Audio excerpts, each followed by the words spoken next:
bienvenidos a este espacio de conversaciones con Carolina Toro, un espacio que hemos creado en IT Hunters, un headhunter especializado en tecnología con 10 años de experiencia en Colombia. Nuestro invitado de hoy es un invitado a quien yo personalmente quiero mucho, que me ha ayudado mucho y me ha acompañado mucho en procesos personales, gran amigo en este momento mío, Nicolás Velázquez. Bienvenido a este espacio. Les cuento un poco quién es Nicolás. Nicolás es psicólogo de la Pontificia Bolivariana de Medellín, formado en el proceso SAT con el doctor Claudio Naranjo y con formación en terapia Gestalt del Centro Gestáltico de San Isidro en Buenos Aires y en la Escuela Madrileña de Gestalt. Fue cofundador y profesor de Gestalt Trascendente en Prisma y ha sido tallerista en procesos de desarrollo humano y de la conciencia de personas, grupos y organizaciones. Es un amante de la vida y convencido de que el potencial humano no tiene límites. Nico, bienvenido a este espacio. Gracias por aceptar la invitación. Muchas gracias, Caro. Gracias por la invitación. Qué bonita presentación. Cuéntanos, Nico, un poco de ti. ¿Qué es lo que has hecho? ¿Cómo llegas a Gestalt? Cuéntanos de ti. Bueno, más allá como de esas titulares que tú acabas de contar, yo como decías ahí, he sido siempre como muy amante del infinito potencial que tenemos los seres humanos en nuestro desarrollo. Y además creo que no solamente la evolución es una posibilidad, sino que es una responsabilidad. Y que lo que tenemos en potencial lo tenemos que materializar. Ese es como nuestro compromiso con nuestro propio desarrollo y casi lo que nos acerca a la divinidad, porque en últimas, si el atributo principal de Dios es ser creador, ¿no? Nosotros somos Dios en la medida en que creamos. Cuando nosotros nos paralizamos, cuando nosotros nos congelamos, que es desafortunadamente casi siempre, estamos como renunciando a nuestra propia divinidad y en ese mismo sentido nuestro propio sentido de vida. Entonces, para mí, toda mi búsqueda, todo mi camino, inicialmente con la psicología, bueno, antes ya era curioso de muchas cosas, de espiritualidad, pero con la psicología, luego la Gestalt, luego el encuentro con el SAT de Claudio Naranjo y con el Enneagrama, luego la búsqueda por la psicología transpersonal y ahora en la exploración del tema de la sombra que estoy haciendo. Para mí todo eso son simplemente diferentes caminos que van hacia un mismo lugar y se lo encuentro conmigo mismo. Y yo sí creo que el encontrarte contigo mismo en tu esencia es casi que conocer a la humanidad completa, porque en la forma, mientras más nos alejamos del centro, más nos diferenciamos, pero mientras más nos acercamos al centro, más nos conectamos y más parecidos somos. Entonces, eso es, en este momento vivo en Villa de Leyva y estoy asumiendo un estilo de vida distinto al que tenía antes, que era el estilo de vida de la gran ciudad. Además, muy valiente esa decisión, ¿no? Sí, yo creo que la valentía es el único camino que tenemos si lo que queremos es justamente desarrollarnos, porque nosotros no podemos descubrir que tenemos alas si no estamos cayendo al vacío y nos vemos en la necesidad de abrirlas. Y en ese sentido tenemos que estar como siempre lanzándonos a lugares desconocidos en los que vamos a estar forzados e invitados a desarrollar nuevas formas de relacionarnos con el mundo. Si no, nos vamos a quedar con las mismas y eso hasta cierto punto está bien, pero después termina siendo para nuestro desarrollo completamente insuficiente. Cuéntanos un poco de la Gestalt. ¿Qué es la Gestalt? ¿Cómo funcionan personas, en organizaciones? La Gestalt es a ver, digamos, esto me lo preguntan mucho y hay gente que me pregunta si tiene que ver con la gestación y con el embarazo, ¿no? Y yo les digo que no, y después pienso y de pronto sí un poquito, pero no con la gestación o con el embarazo entendido como un proceso biológico, ni siquiera específicamente psicológico, sino con la posibilidad de gestarnos a nosotros mismos y de permitirnos múltiples renacimientos a través de permitirnos múltiples muertes, ¿no? Dicho de una manera más clara, la Gestalt es un enfoque psicológico, psicoterapéutico, que pertenece a la corriente humanista en el mundo de la psicología. La psicología tiene varias corrientes, por lo menos 4, y el humanismo es una corriente muy especial que surge después de la posguerra, cuando era evidente que las corrientes tradicionales ya no estaban dando cuenta de muchas de las necesidades que las personas estaban teniendo. Y esas necesidades que el humanismo vino a coger tenían que ver sobre todo con el reconocimiento que nosotros los seres humanos tenemos instancias desde las cuales existimos más allá de nuestra mente, ¿no? Y de nuestros pensamientos. Y que esas instancias son pues, fácilmente visibles para nosotros porque las vivimos todos los días. Una es nuestro cuerpo, nuestra corporalidad, el hecho de que somos cuerpo, no que tenemos cuerpo, sino que lo somos. Y el otro tiene que ver con nuestra emocionalidad. Las emociones estamos sintiendo todo el tiempo, nos demos cuenta o no, casi siempre nos damos cuenta es cuando ya son muy grandes, pero si afinamos un poquito la visión, eso está completamente presente. Entonces el humanismo dice, bueno, esto también existe, pero además rompe con un principio que todavía sigue muy vigente en el entendimiento de nuestra relación con el profesional de la salud en general, y es que era una relación, o eso, sigue siendo una relación completamente verticalizada. Entonces el humanismo dice, por lo menos en el acompañamiento psicoterapéutico, entendamos esto como un encuentro horizontal entre dos seres humanos que se acompañan y crecen juntos. Porque si lo hacemos muy vertical, el poder va a permanecer en el acompañante y no va a ir a donde tiene que realmente ir, que es el acompañado, que se tiene que hacer cargo de su propia vida. Y la Gestalt, digamos, dentro de esta propuesta humanista, hace como un enfoque muy grande, como en 3 grandes ejes, yo diría. El primero, en la presencia, esto es muy cercano a las propuestas del mindfulness, del zen, de la meditación en general, es estar aquí ahora. La segunda es, estando aquí ahora, poder hacer conciencia, estar atentos y percatados de lo que nos pasa en nuestro cuerpo, en nuestras emociones, en nuestra mente, en la forma en que nos relacionamos con nosotros mismos, con el mundo. Y la tercera es la responsabilidad, porque cuando tú te das cuenta de lo que sea que te das cuenta, entonces ahí, solo ahí, puedes hacer algo al respecto. Antes de eso, estás como resignado al automatismo, a acudir a las fórmulas viejas que conoces para reaccionar. Pero cuando te das cuenta qué es lo que necesitas, qué es lo que quieres, entonces puedes actuar de una manera distinta a eso. Entonces es un enfoque muy bonito que es al mismo tiempo muy profundo y muy práctico, y que por supuesto tiene aplicaciones directas y claras en el acompañamiento individual, en el acompañamiento terapéutico grupal, en los procesos de desarrollo humano, sean en contextos privados, sean en contextos más empresariales o organizacionales.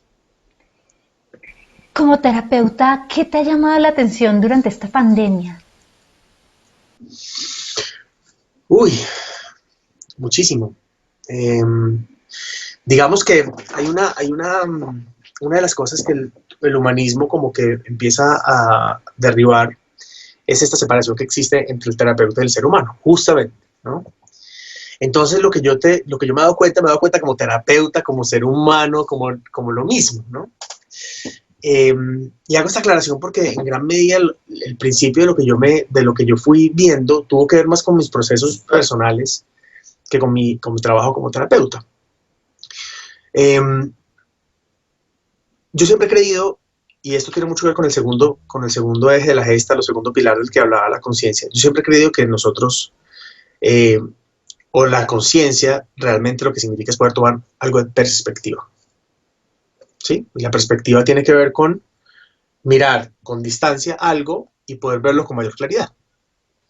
Y para mí mayor conciencia es mayor perspectiva, es decir, cada vez que tú como que te alejas un poquito más, como si fueras en un globo, y tú empiezas en un terreno que alcanzas a ver un poquito, pero luego te subes y ves que ese terreno está rodeado de un bosque, y si te subes un poquito vas a ver que ese bosque está a ambos lados de un río, y si subes un poquito más vas a ver cada vez con mayor claridad lo que eso es, o dónde estás ubicado. Para mí eso es la conciencia, es como la posibilidad de ir tomando un poco de distancia y ver cada vez más cosas en un contexto más amplio. Entonces, para poder hacer conciencia y para poder tener perspectiva y cada vez una mayor perspectiva, pues uno tiene que hacer una pausa. Una sesión de terapia, en muchos sentidos, es eso, es una pausa. Paras un segundo de la correría de tu vida y te detienes a verte y a mirarte. la pandemia y su respectiva cuarentena, pues trajo pausa. Y a mi vida le trajo pausa. ¿Y pausa qué significó? Que no teniendo que salir a la calle o no pudiendo hacerlo, de repente me sobraba como tiempo y me sobraba energía. Y eso me permitió como empezar a reconocer cosas que por el afán pues no estaba pudiendo reconocer. Y una de ellas muy clara es que yo no quería vivir como estaba viviendo, en muchos sentidos. Por ejemplo, no quería vivir en un apartamento al que por la localización que yo tenía no le daba el sol directo, sino de ladito. No quería vivir en una ciudad como Bogotá. No tenía sentido para mí vivir en una ciudad, en una mole urbana, sin acceso fácil a naturaleza. No quería estar a las carreras y no quería tener que trabajar 500.000 horas para poder llegar a fin de mes con los múltiples gastos que tenía por vivir en una ciudad como Bogotá. Entonces, eso entre otras cosas, eso me permitió como decir, bueno, listo, ok, ya hice conciencia. Pausa, presencia, conciencia es percatarme. Entonces, ¿cuál es la responsabilidad? ¿Cómo voy a actuar responsablemente con esto? Y la responsabilidad tuvo que ver con tomar decisiones. Esto, por supuesto, lo digo en primera persona, pero esto fue un proceso más de familia y de pareja. Tomar decisiones importantes que para muchos podrían ser radicales, pero para nosotros tenían todo el sentido. Y elegimos el lugar y nos encaminamos. Y aquí estamos. A los 2 meses y medio, 3 del inicio de la cuarentena estábamos ya aquí viviendo en Villa de Leyva, donde llevamos más de 4 meses ya. Entonces, para mí esto fue muy importante. Y desde el punto de vista de mi trabajo terapéutico, como poder redefinir un poco lo que significa el acompañamiento, desde no una presencia física, que los humanistas originales se rasgarían las vestiduras y nosotros dijéramos que en el futuro nos íbamos a trabajar a través de una pantalla, y poder encontrarnos de todas maneras, ¿no? Y eso ha sido muy bonito. Y me he dado cuenta que la gente a veces incluso puede ir más profundo simplemente por el hecho de que no tuvo que aguantarse un trancón para llegar al consultorio y probablemente tarde. Entonces aparecen como se rompen como esquemas y ortodoxias y visiones rígidas, y de repente todo se flexibiliza y aparecen posibilidades nuevas que traen consigo cosas muy interesantes. ¿Qué te imaginas que pueda traer más a mediano plazo en la humanidad? Pues yo, digamos que la pausa que me trajo a mí y que nos trajo en gran medida, pues por lo menos a la mayoría, es solamente una invitación. Nada, ninguna situación, ni ninguna persona, ningún objeto le trae a uno, en términos de su desarrollo personal, nada per se. ¿Cierto? Si tú eres neurótico, un hijo no te va a sanar. Un hijo va a ser una oportunidad de sanarte. Pero tú puedes tomar o no tomar la oportunidad. Y ese es el libre albedrío. Ese es el acto creador del que yo hablaba al principio. Esa es la divinidad, ¿no? Puesta de manifiesto.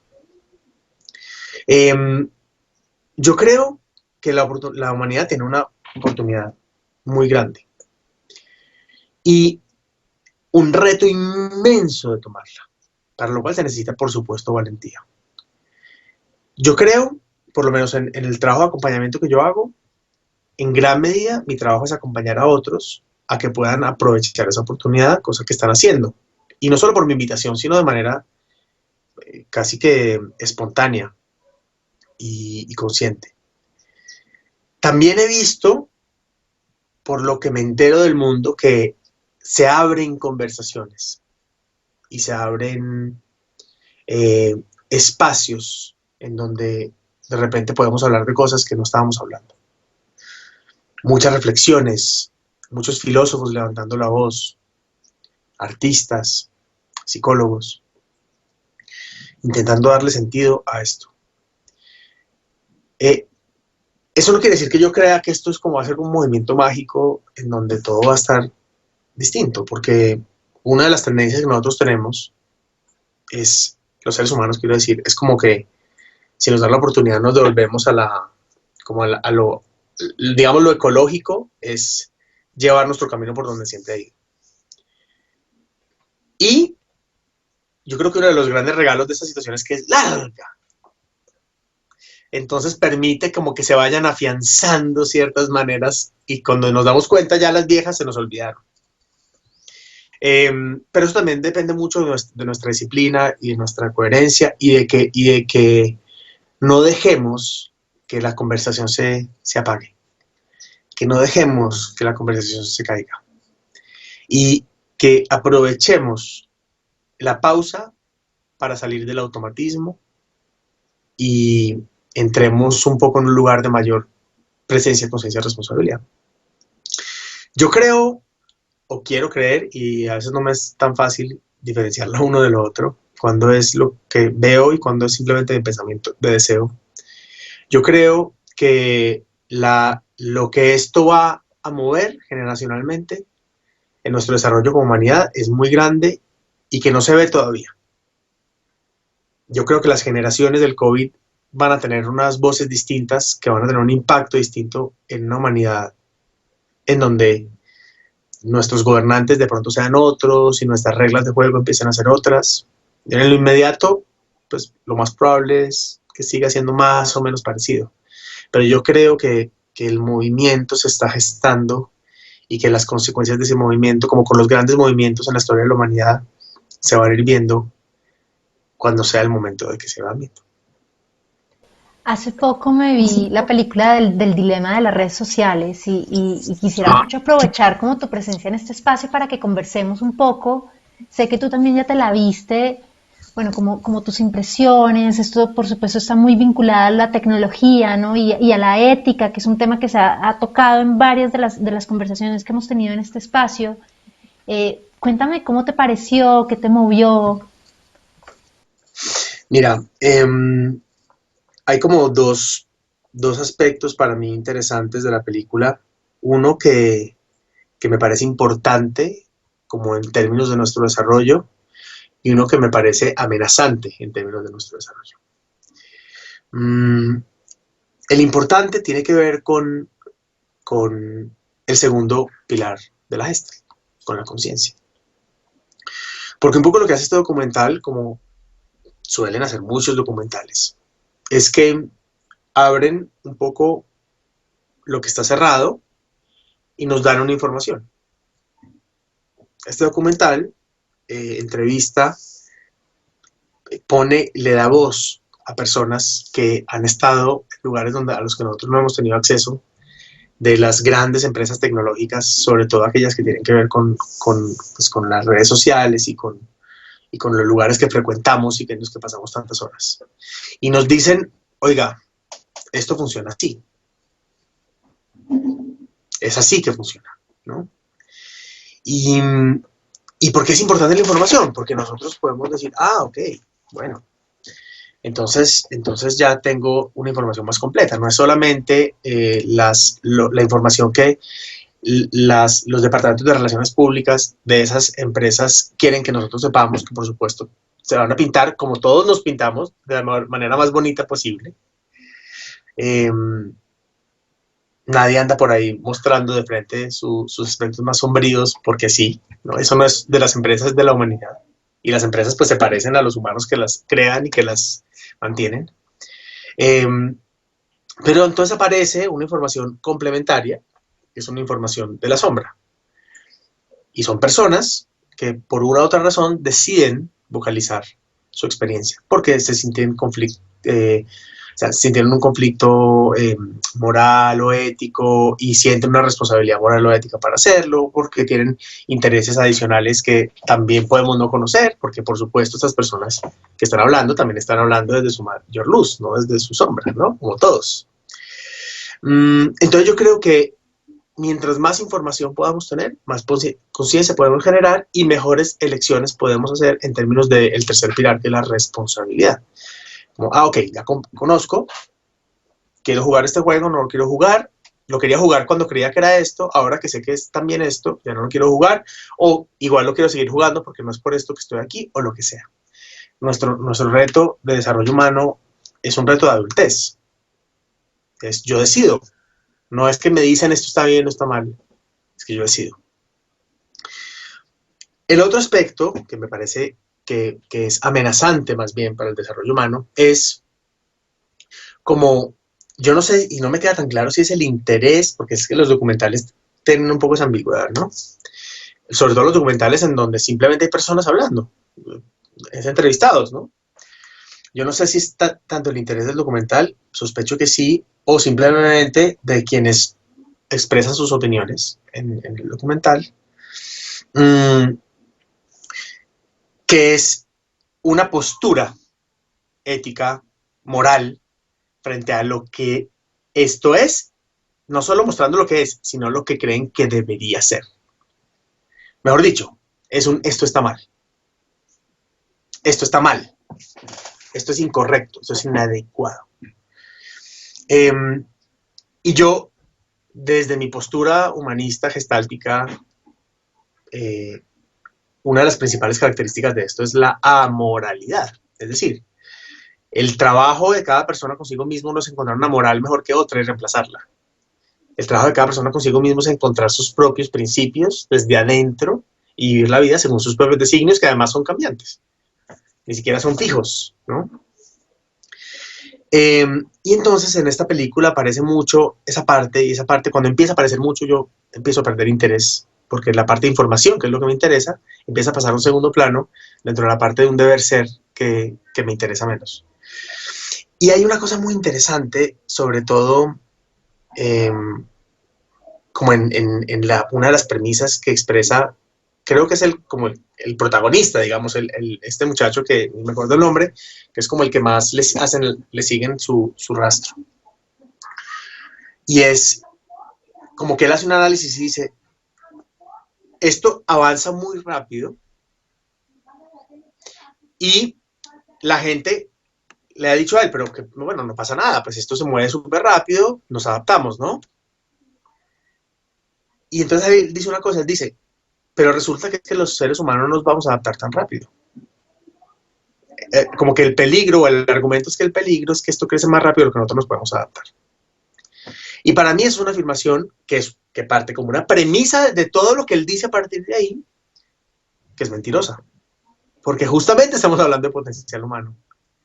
Y si una cosa sabemos, los que trabajamos con esto, es que nosotros no solo podemos avanzar así de rápido, sino que todo el tiempo lo hacemos. Nosotros tenemos múltiples procesos adaptativos sin darnos cuenta.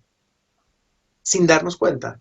A la gente que le gustan tanto las películas de apocalipsis zombie, por ejemplo, que tienen que ver con la supervivencia, nos muestra un retrato de la humanidad. Una humanidad que ha tenido que adaptarse y adaptarse infinitamente, ¿no? Ahora, la adaptación depende un poco de la información, por eso te digo que para la parte de la información para mí es súper importante, ¿no? El tema de las agendas ocultas y de lo que no se dice y lo que no se muestra, a mí siempre me ha parecido como una de las principales amenazas, por eso me gusta tanto que se hable. Pero no que nos cuenten o que nos vendan una moral específica partiendo de unas premisas que posiblemente ni siquiera son premisas muy reales. Entonces, eso es un poco como la lectura general que yo tengo del documental. Y de muchos documentales, además. Sí. ¿Cómo te has encontrado, digamos, como este tema? Yo veo, digamos, como nosotros estamos como en una generación intermedia. Yo veo, por ejemplo, que a mis papás se enganchan mucho menos con las redes sociales. En general, digamos que generalizando la situación, veo adolescentes súper enganchados con este tema, con identidad, con reconocimiento, como lo has visto en general, digamos, en la sociedad, más allá del documental. Una de las características fundamentales de la adolescencia es la búsqueda de reconocimiento. Yo diría de la infancia, ¿cierto? Porque evolutivamente, y en ese sentido distintivamente, El niño que no puede valerse por sí mismo durante años, si lo sueltan se muere, necesita ser reconocido, visto por unas personas que se puedan hacer cargo de él para no morir, ¿cierto? El reconocimiento es una premisa evolutiva, casi. Y en ese sentido nosotros desarrollamos nuestro carácter en la búsqueda de ese reconocimiento. Pues es decir, cómo nos garantizamos el reconocimiento de unos padres que están distraídos, que son todos nuestros padres, en sus trabajos, en sus propios egos. Entonces, bueno, ¿qué funciona? Me funciona ser lindo, me funciona ser buen estudiante, comportado, necio, colega, adulto temprano. ¿Qué me funciona para obtener ese reconocimiento? Eso es en la infancia, está clarísimo. El punto de reconocimiento son los padres. En la adolescencia eso cambia, y cambia porque nosotros ya sabemos que vamos en el camino de la adultez. Y sabemos, esto también es una información intuitiva que tenemos e instintiva, que no podemos siempre buscar la aprobación de nuestros padres. Entonces, tenemos que buscar el foco de aceptación, aprobación, y eso empiezan a ser los iguales, ¿no? Los amigos, ciertos tipos de culturas, ciertas formas de comportarse. Entonces es como me he visto, y entonces qué música escucho, y entonces es un montón de cosas. Todos fuimos adolescentes. Eso lleva a la adultez, en donde la única aprobación, idealmente, esto realmente no termina pasando casi nunca porque seguimos siendo niños, pero el foco o el eje de aprobación somos nosotros mismos. La mayoría simplemente nos vamos quedando como adolescentes eternos, ¿no? ¿Compraste ese carro? ¿Lo compraste más por ti o porque querías que te vieran en él? O la casa, ¿no? O la ropa. Entonces, eso siempre ha sido así. Eso ha sido así antes de las redes sociales. Yo creo que eso es así, incluso echándonos atrás hasta cuando nos inventamos la adolescencia, porque la adolescencia es un invento moderno. Uno antes era niño y luego era adulto. Ya, se acabó. Ya eres suficientemente fuerte para trabajar, eres adulto. Punto. Esta adolescencia de hoy, pues lo que pasa es que tiene unas herramientas o unos caminos distintos. Algunos de ellos con un inmenso poder, porque lo que termina pasando es que el círculo de aprobación como que se expande, se multiplica. E igualmente el de desaprobación. Entonces el bullying, que siempre ha existido, lo que pasa es que antes no lo llamamos bullying, ahora tiene una vocalización mucho más contundente. Si, por ejemplo, ya no se burlan de ti los 15 que están en tu curso, sino 500 que están en tus redes sociales. Y por supuesto, esto tiene un potencial igualmente mayor de afectación.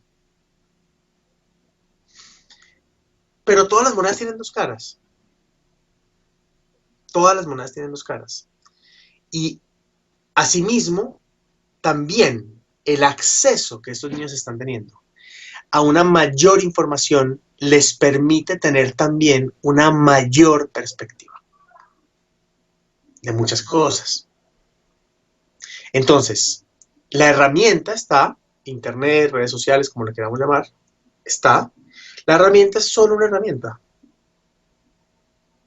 Que la juzgamos nosotros la calificamos, pero la herramienta sigue siendo una herramienta. En Gestal nos gusta decir, una rosa es una rosa es una rosa.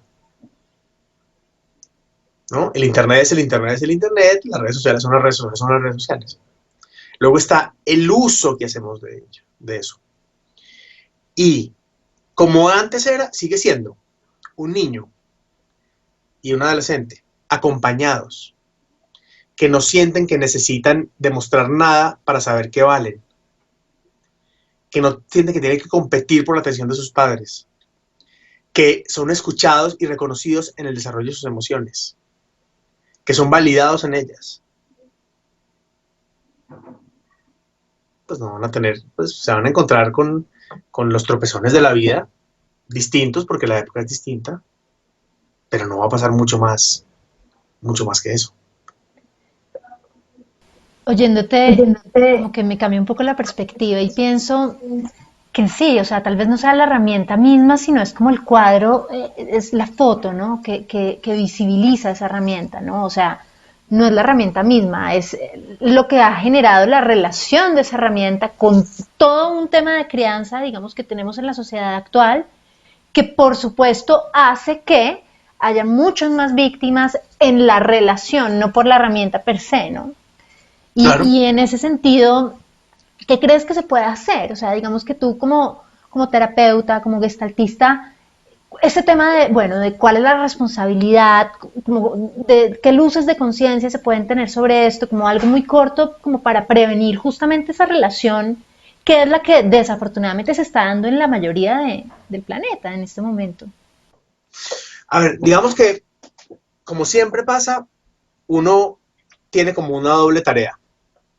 Es, por un lado, trabajar con el síntoma y por otro lado, trabajar con el fondo.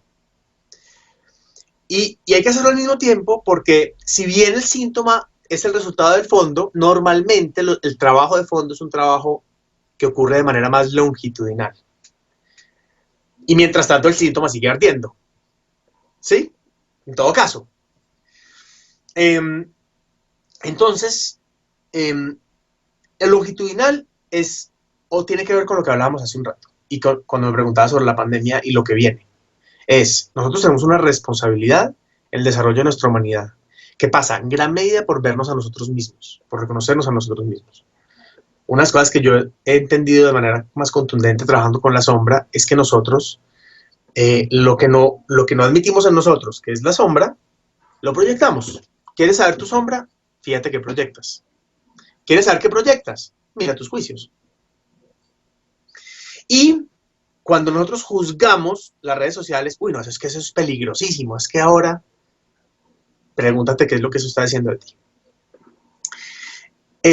Entonces tenemos una tarea como humanidad de salir de esta adolescencia eterna, de hacernos adultos. Yo creo que la pandemia nos trae la posibilidad de pasar a ser un poco más adultos, aunque sean adultos jóvenes, ¿no? Que empiezan a mirar un poquito, todavía con ciertos rezagos, pero como que se miran un poco más. Mientras tanto, pues tenemos que hacer algo porque están pasando cosas, ¿cierto? Y yo creo que una de las principales responsabilidades, y esto tiene que ver con lo que te decía, para mí lo positivo de un documental o de este documental, es tener más información, ¿no? Demandar más información. Y desde esa información empezar a poder reaccionar de una manera con unos principios de realidad mayores. Bajarle a los juicios. Describir más la realidad antes que juzgarla. Dejar de casarnos con banderas X y más bien preguntarnos qué necesitamos. Atender a nuestros hijos, escucharlos, ver por qué están pasando, no salir huyendo cuando nos quieren hablar de algo. Me acabo de acordar de esa canción tan bonita de Franco De Vita de No Basta, que él toca ese tema, ¿no? Cuando vino tu hijo a decirte, a hablarte de esto, te fuiste o mentiste. Sostenernos ahí, pero es que además acompañar a nuestros hijos tiene que ver con acompañar a nuestros niños, porque es que nosotros todos tenemos a ese niño que fuimos, que necesitó cosas, que no las obtuvo y que las sigue buscando desesperadamente a través de su carro, de su casa o de sus actividades o de sus acciones. Entonces tenemos una responsabilidad inmensa con nuestro presente, con el acompañarnos realmente a atravesar y a vivir, y sobre todo una vez reconociendo lo que necesitamos, atrevernos a dárnoslo. De nada sirve, o de poco sirve, que tú veas y hagas conciencia si no asumes responsabilidades. Porque te quedas como el testigo, que es muy importante, pero no como el creador. Y si no creas, pues no tienes. Simplemente repites. Tengo la misma esposa que tuvo mi papá, viviendo en el mismo lugar que vive mi papá, con el mismo trabajo que el que trabajó mi papá. Y no sabes cuántos pacientes tengo yo con esas características. Entonces para mí eso es muy importante, como que nosotros podamos hacer el trabajo cotidiano y la disciplina cotidiana del encuentro con nosotros mismos, y con el otro, que implica para mí desnudez. Es ir quitándonos las muchas capas que tenemos, que ni siquiera sabemos que tenemos, y aligerando nuestro andar. Un ejercicio que a mí me gustaba mucho hacer, me gusta mucho hacer en ciertos espacios, para ver esto es que la gente, por cada una de los deberías que tiene, se ponga una prenda.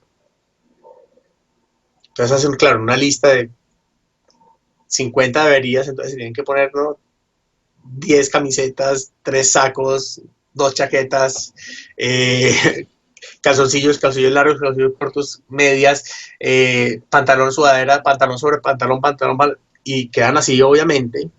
Y yo les digo, bueno, listo, vayan a caminar un ratico. Y me cuentan. Y por supuesto es insoportable.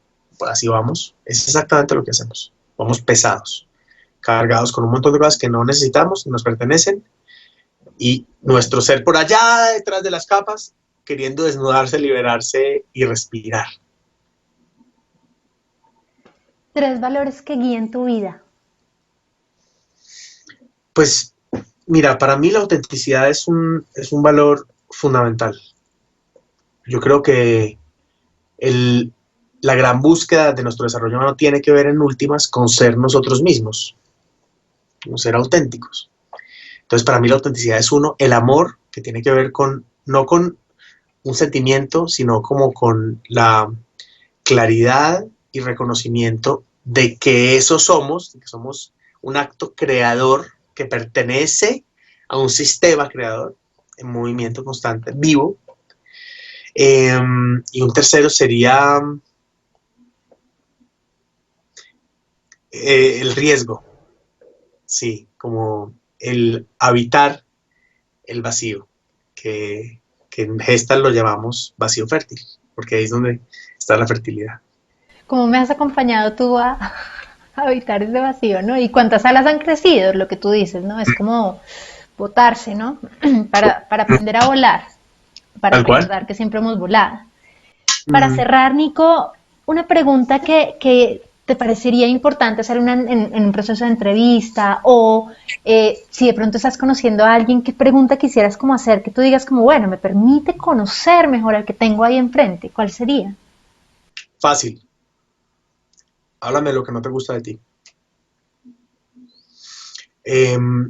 Yo creo que una persona